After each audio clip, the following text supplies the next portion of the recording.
Hello friends, तो हमारा आज का टॉपिक रहेगा ब्लड क्लॉटिंग। क्लियर है?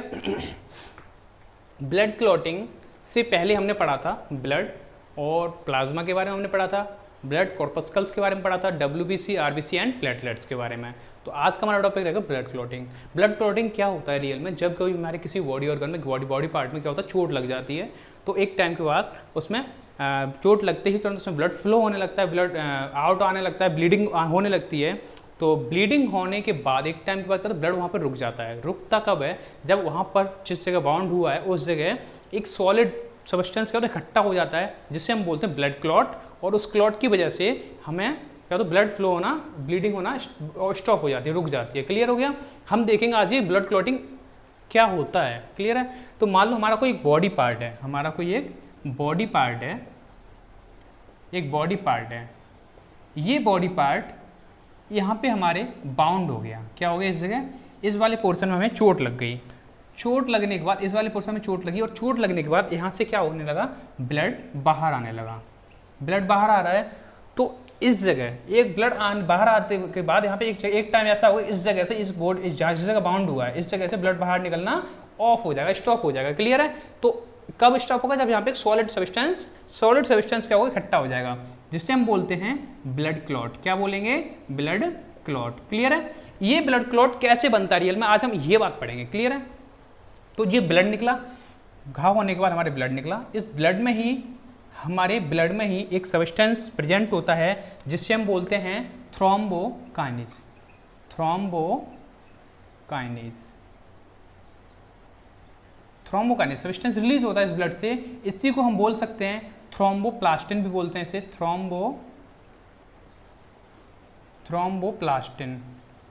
इसी सब्सटेंस को हम थ्रोम्बोप्लास्टिन भी बोलते हैं, है ना। इस सब्सटेंस को हम एक्स फैक्टर भी बोल सकते हैं, एक्स फैक्टर, है ना। इसी सब्सटेंस को हम स्टुअर्ट फैक्टर भी बोल सकते हैं, स्टुअर्ट फैक्टर। क्लियर है? मैं आपको आज बहुत इंपॉर्टेंट चीज़ बताने वाला हूँ, आप गौर से समझो मेरी बात, मैं क्या बोल रहा हूँ। हमारे ब्लड में जैसे हमारा बॉडी पार्ट में कहीं घाव हुआ, वहाँ से ब्लड निकला, ब्लड के अंदर थ्रोम्बोकाइनेज या थ्रोम्बोप्लास्टिन या एक्स फैक्टर या स्टुअर्ट फैक्टर, ये उसी से रिलीज होता है। ये जब रिलीज होता है तो हमारे ब्लड में ही प्रेजेंट कैल्शियम आयन प्रेजेंट होते हैं, हमारे ब्लड में ही कैल्शियम आयन भी प्रेजेंट होते हैं। तो ये स्टुअर्ट फैक्टर या एक्स फैक्टर इस कैल्शियम आयन के साथ मिलकर एक एंजाइम की तरह वर्क करेगा। क्या करेगा? एंजाइम की तरह वर्क करेगा। जब ये एंजाइम की तरह वर्क करे तो हमारे ब्लड में ही उपस्थित क्या होता है, प्रोथ्रोम्बिन। क्या? प्रोथ्रोम्बिन। क्लियर है? प्रोथ्रोम्बिन को थ्रोम्बिन में कन्वर्ट कर देगा, किसके साथ मिलकर? कैल्शियम आयन के साथ मिलकर। क्लियर है? तो इसने क्या किया, ये यहां पे था प्रोथ्रोम्बिन। प्रोथ्रोम्बिन जो है, इसने क्या किया, प्रोथ्रोम्बिन को किस में कन्वर्ट कर दिया, converted into thrombin. Converted into thrombin, इसने किसको कन्वर्ट किया, प्रोथ्रोम्बिन को इसने थ्रोम्बिन में कन्वर्ट कर दिया। ये चीज क्लियर हो गई। अब प्रोथ्रोम्बिन क्या करेगा, प्रोथ्रोम्बिन फिर से हमारे ब्लड में उपस्थित जो कैल्शियम आयन फिर से जो उपस्थित होते हैं, ये प्रोथ्रोम्बिन भी, ये थ्रोम्बिन जो होता है, थ्रोम्बिन भी हमारे ब्लड में जो कैल्शियम आयन उपस्थित हो इनके साथ मिलकर फिर से एक एंजाइम की तरह वर्क करता है। ये प्रोथ्रोम्बिन, मैं क्या बोल रहा हूं, सबसे पहले क्या रिलीज हुआ था ब्लड से, थ्रोम्बोकाइनेज। ये थ्रोम्बोकाइनेज कैल्शियम के साथ मिलकर इसने प्रोथ्रोम्बिन को थ्रोम्बिन में कन्वर्ट कर दिया। अब ये थ्रोम्बिन क्या है, थ्रोम्बिन फिर से कैल्शियम आयन के साथ मिलकर फिर से एक एंजाइम की तरह वर्क करेगा। ठीक है? और कैल्शियम आयन के साथ मिलकर एंजाइम की तरह वर्क करेगा तो फिर यहाँ पर इसे एक सब्सटेंस ब्लड में प्रेजेंट होता है, इसे बोलते हैं सॉल्यूबल फाइब्रिनोजन। सॉल्यूबल फाइब्रिनोजन होता है हमारे ब्लड में। क्लियर है? सॉल्यूबल फाइब्रिनोजन को ये क्या करता है, थ्रोम्बिन कैल्शियम आयन के साथ मिलकर ये सॉल्यूबल फाइब्रिनोजन को किस में कन्वर्ट कर देगा, फाइब्रिन में। किस में?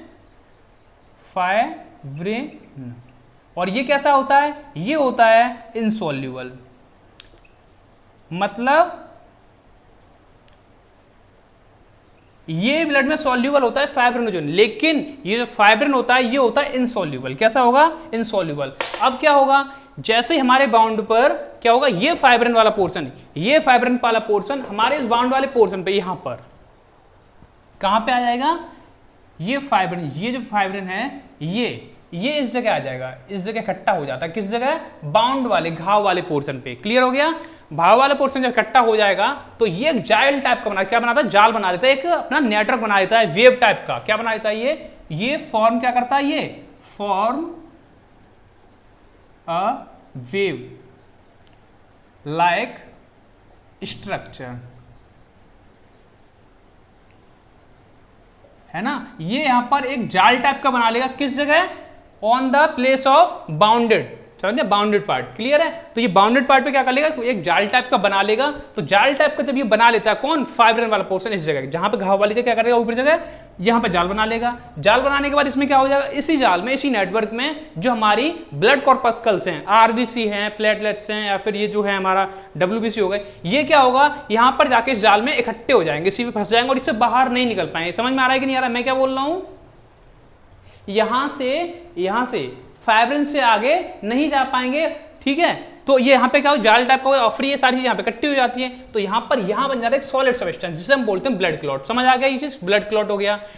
उसके बाद ब्लड क्लॉट बनने के बाद भी यहाँ से एक सब्सटेंस निकलता है, फिर से यहाँ से रिलीज होता रहता है, पानी टाइप का, आपने देखा होगा, है ना, जिसे हम बोलते हैं सीरम। इस यहाँ से क्या निकलता है, एक पानी टाइप का, लिक्विड टाइप का निकलता है, जिसे हम बोलते हैं सीरम। तो ये सीरम मैंने आपको बताया था कि सीरम होता क्या है, क्या होता है, जब भी हम क्या करते हैं, ब्लड में से, प्लाज्मा में से क्या निकाल दें, फाइब्रिनोजन वाला पोर्शन निकाल दें। कौन सा वाला, फाइब्रिनोजन वाला हम पोर्शन निकाल देते हैं, तो क्या रह जाता है, फिर सीरम रह जाता है। ये चीज क्लियर हो गई।